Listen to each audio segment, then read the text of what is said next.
welcome to Strategy Session, my weekly review of Latino politics and policy with Pito de Salsa. As you know, viewers, we've been following the red-hot race for CD34. That's a special election to be held in just a few days on April the 4th to replace Javier Becerra, who held the position for more than 22 years.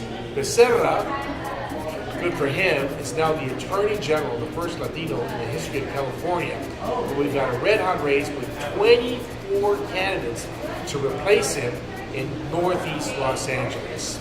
We've been doing interviews on a weekly basis now with the 8 top-tier Latino candidates.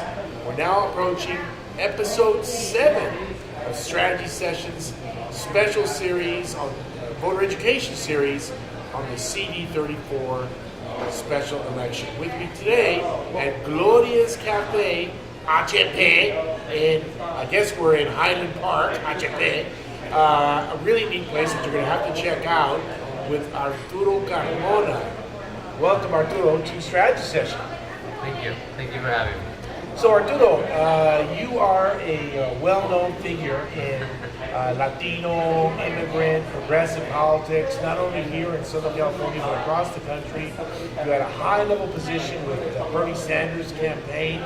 You were a fixture at Maldev, at OFEM, at Presente.org. You've got a history behind you as an advocate.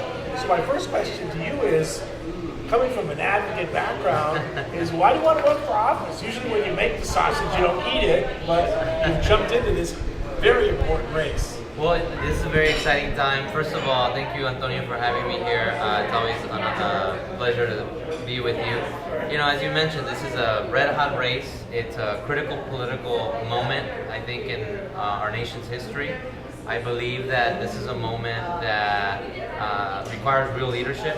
I think that people are ready for real change. And when we analyzed the opening, we decided to jump in the race. We think that this strategic district voted for Senator Sanders. As you mentioned, I worked for him for nearly a year.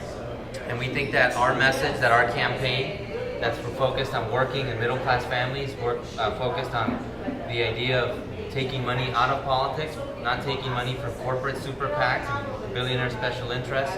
The message around Medicare for all, around tuition-free college education, particularly in the public universities, is something that's really resonating. So I think the political moment is exactly what we need for our campaign of our sorts to succeed, and that's why we decided to throw our name in the hat. And since then, we've had tremendous success. We've had a great response from people from all walks of life. We have a diverse coalition. We're very excited going into the final days of the election.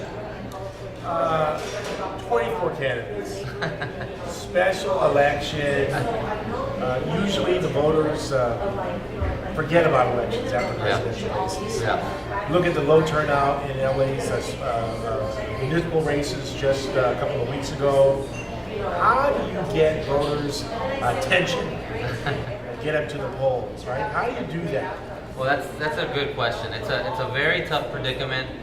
We expect there to be a low turnout once again. I mean, we are seeing that there's going to be a total of 3 elections within, maybe 4 elections, counting the general. Assuming there's going to be a general in this congressional race. There's going to be a runoff for CD1, which is in the Los Angeles City Council district that covers a significant portion of the district. So just the number of elections, the volume of elections, and the voter fatigue really weighs on voters, and you're going to see a low voter participation. So how to challenge that? How to confront that? Direct contact, having a message that inspires everyday people to participate. We've been really excited to get very high numbers of engagement. There's going to be a big hurdle for us to make sure that our voters come out. Our supporters are of all walks of life. It's not just young people, it's not just Latinos, but it's Bernie supporters, it's white people, it's Asians, young people, of course. So we're really excited, but there's no question that the major challenge is going to be getting people out to vote. And I think that our message, the Bernie message, the Latino message, the AAPI message is really resonating. So I think it's gonna be that and our GOTV operation, which is going to be really strong. With all these candidates, the way I look at them is sort of like the top tier and then the second tier. Like it or not, in the top tier, it's people that have some resources. And you're clearly in the top tier. I know you've done well fundraising. But what I've seen is candidates sort of looking for niches. Yoli Flores has positioned herself as the education candidate. Vanessa Aramayo, hers just like a sort of the working families candidate. That's how she talks about herself. Sara Hernandez, people call her the downtown candidate. Jimmy Gomez, sort of the Democratic establishment candidate. People are getting into niches. Alejandra Campoverde was the women's health candidate, right? She's got a pretty good commercial. Yeah. So, do you have a niche? Your background is immigration reform. Are you the immigrant rights candidate, or is that going too far?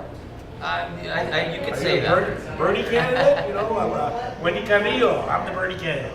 Do you have a niche? Is that your theory of the election? I think based on the response of people and the support that we're getting, I think we've done a pretty good job of identifying ourselves as the Bernie candidate, and we've certainly made a big push to highlight my history, my background as an advocate, as an organizer, as a leader of nonprofit organizations and movements working in Maldiv, which is an intersection of issues. But of course, immigrant rights has been front and center, and so we've certainly made a big push to ensure that the immigration issue is front and center of our campaign.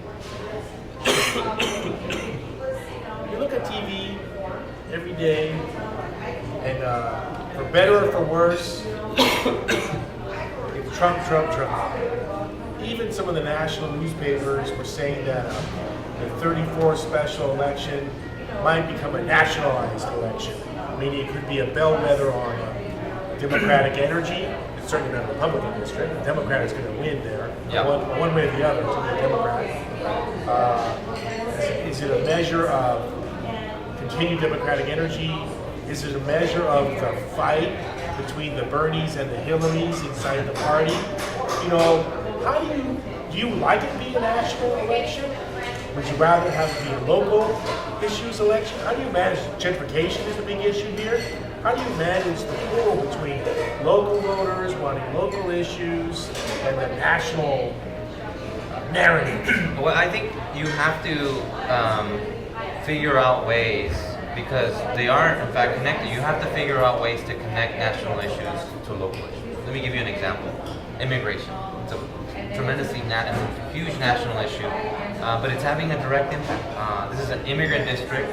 60% of the people in this district speak Spanish. It's a majority immigrant district, majority communities of color, working class district. So when you talk about immigration, it's very much a local issue.